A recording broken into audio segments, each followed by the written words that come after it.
नमस्कार, स्वागत है आप सभी का आज की वीडियो में। आज हम बात करेंगे बौद्ध धर्म की दोनों शाखाओं के बारे में, हीनयान और महायान के बारे में, और जानेंगे कि ऐसा क्या था जो दोनों को अलग करता है। तो चलिए शुरू करते हैं। लगभग 400 ईसा पूर्व गौतम बुद्ध की मृत्यु के बाद बौद्ध धर्म दो महत्वपूर्ण संप्रदायों में विभाजित हो गया, महायान और हीनयान। हालांकि दोनों ही संप्रदाय बुद्ध की मौलिक शिक्षाओं को लेकर ही चलते हैं, परंतु उनके दार्शनिक और व्यवहारिक दृष्टिकोण अलग अलग तरीके से विकसित हुए हैं। महायान संप्रदाय ने बुद्ध को दिव्य माना है, उनको भगवान का अवतार स्वीकार किया है और मूर्ति पूजा की परंपरा को अपनाया, जबकि हीनयान ने आत्म अनुशासन और ध्यान के माध्यम से व्यक्तिगत मोक्ष या मुक्ति पाने पर जोर दिया। आइए अब हम इसकी उत्पत्ति और ऐतिहासिक विकास की यात्रा देखते हैं। हीनयान और महायान शब्द में जो यान है उसका अर्थ होता है वाहन। इस प्रकार महायान का अर्थ होता है बड़ा वाहन और हीनयान का अर्थ होता है छोटा वाहन। ये शब्द पहली बार दूसरी शताब्दी के आसपास प्रज्ञापारमिता सूत्रों में दिखाई पड़े थे।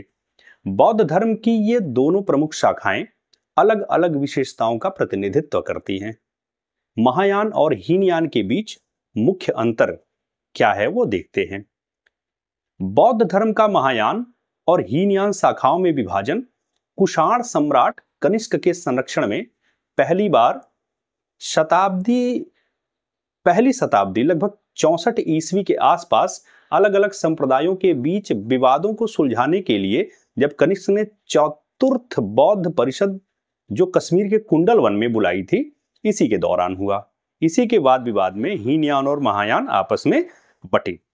अब महायान संस्कृत में जिसका अर्थ होता है महान वाहन, यह बुद्ध की दिव्यता में विश्वास करता है, यानी बुद्ध को भगवान मानता है।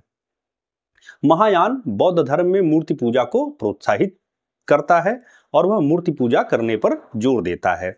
महायान संप्रदाय के अनुयायी चीन, दक्षिणी चीन में, कोरिया, जापान और तिब्बत में पाए जा सकते हैं। महायान के धर्म ग्रंथ संस्कृत में लिखे गए थे। उन्हें इस बात से बड़ा परेशानी नहीं थी कि बौद्ध धर्म संस्कृत में न लिखे जाएं। महायान शाखा के अगर प्रमुख विचारकों की बात करें तो इसमें नागार्जुन, आर्यदेव, असंग और वसुबंधु थे। नागार्जुन इसमें अत्यधिक प्रमुख हैं क्योंकि इन्हीं के तर्कों से और इन्हीं के विचारों से भारत में महायान की विजय हुई थी और इनके उपविद्यालय में मध्यमिका, योगाचार और विद्यालय आते हैं। यही हीनयान संस्कृत में जिसका अर्थ होता है छोटा वाहन, यह बुद्ध की दिव्यता में विश्वास नहीं करता, बल्कि यह आत्म अनुशासन और ध्यान के माध्यम से व्यक्तिगत मोक्ष पर जोर देता है। इसके जो अनुयायी हैं वो श्रीलंका, म्यांमार, थाईलैंड, कंबोडिया और लाओस में मिलते हैं और हीनयान के जो ग्रंथ हैं वो पाली भाषा में लिखे गए हैं। हीनयान और महायान दोनों ही संप्रदाय श्रावकों यानी बुद्ध की शिक्षाओं को जो सुनने वाले लोग हैं और प्रत्येक बुद्धों अर्थात जो आत्म साक्षात्कार करता है, जो खुद को जानने की कोशिश में लगे हुए हैं, उनके लिए अरहत यानी जो व्यक्ति मुक्त हो चुका है, जिसने मोक्ष प्राप्त कर लिया है, उसकी शुद्ध अवस्था तक पहुंचने के लिए तथा बोधिसत्वों के लिए बुद्धत्व प्राप्त करने का रास्ता बताते हैं। दोनों शाखाओं का उद्देश्य अलग अलग प्रकार की व्याख्याओं और प्रथाओं के द्वारा ज्ञान और आंतरिक शांति को प्राप्त करना है। तो यह था हीनयान और महायान के बारे में जानकारी, जो बौद्ध धर्म की दो शाखाएं हैं। आज के लिए इस वीडियो में बस इतना ही।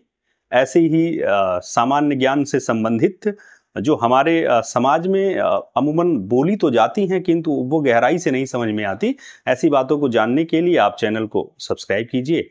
वीडियो को लाइक और शेयर करना आपके ऊपर छोड़ता हूं। बहुत बहुत धन्यवाद।